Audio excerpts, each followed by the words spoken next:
Hey guys, what's going on?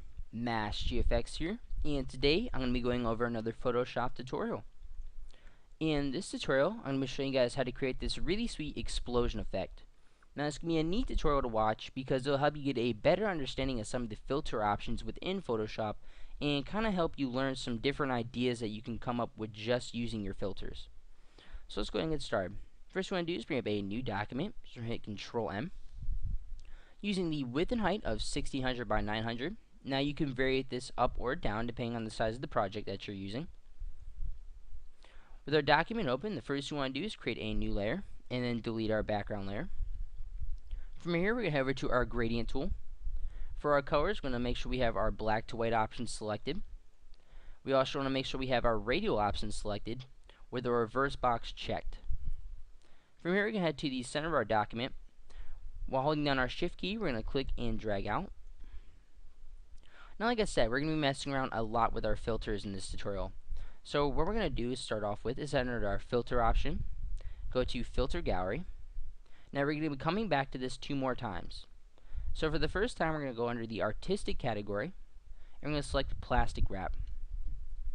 Now I'm going to go ahead and name off the exact numbers that you guys need to put in. Now again, you can variate all of these filters up or down and change all the settings to get different effects.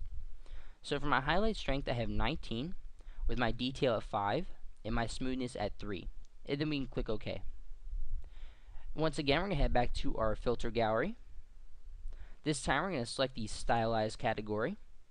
With our glowing edges option, I have my edge width at 1, with my brightness at 20. And my smoothness at 4. And then we can click OK again. And then head back to our filter gallery one more time. This time we're going to go under the texture category. We're going to select the stained glass option. I have my cell size at 2 with my border thickness at 1 and my light intensity at 6. And then we can click OK. Alright, now the next thing we're going to do is create the actual explosion effect. So in order to do this, we're going to go under filter again. This time we're going to head under the blur option, and we're going to select radial blur. Now, what you want to clarify, under your blur method, you want to make sure you have the zoom option selected because you will not get the same effect if you have spin. Now, you can mess around with your amount up or down to get different types of explosion effects. I've chosen the amount of 55, and you want to make sure you have your quality at best, and then we click OK. And once this is done loading, we can go ahead and mess around with some of our color options. So in order to do this, we're going to head under Image, Adjustments, and then Color Balance. Now for here, we're going to be sticking around our midtones and highlights. So like you saw in the previous one, I like to use my red and yellows to create a orange combination. Now you can use blues, magentas, and your greens to just get different color variations. So I'm going to go ahead and bump up my red here to about plus 57. And then take my yellow down to around negative 65. We're headed under our highlights option, and again I'm going to bump up my red to around the same area, plus 53, and then bump my yellows down to around the same area again, negative 49, and then we click OK. Now you're going to want to do this one more time, so we're going to head under Image, Adjustments, Color Balance, and again just creating these same effects.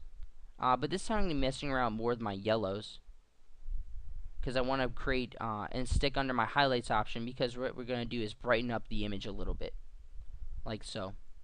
So under my highlights option, I've chosen plus 34 and then negative 13 at the end. And then we can click OK. Alright, now the last step we're going to do to create some cool effects in there is add a cloud effect. So what we're going to do is create another new layer with our gradient option selected. We're going to click on the little color swatch here at the top left. You're going to need to create one gradient type for this. You need to create a light shaded gray on the left, fading out to a black on the right.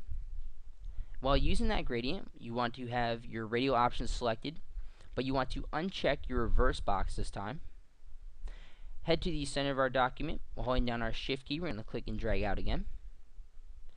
We want to make sure we have our foreground color set to black.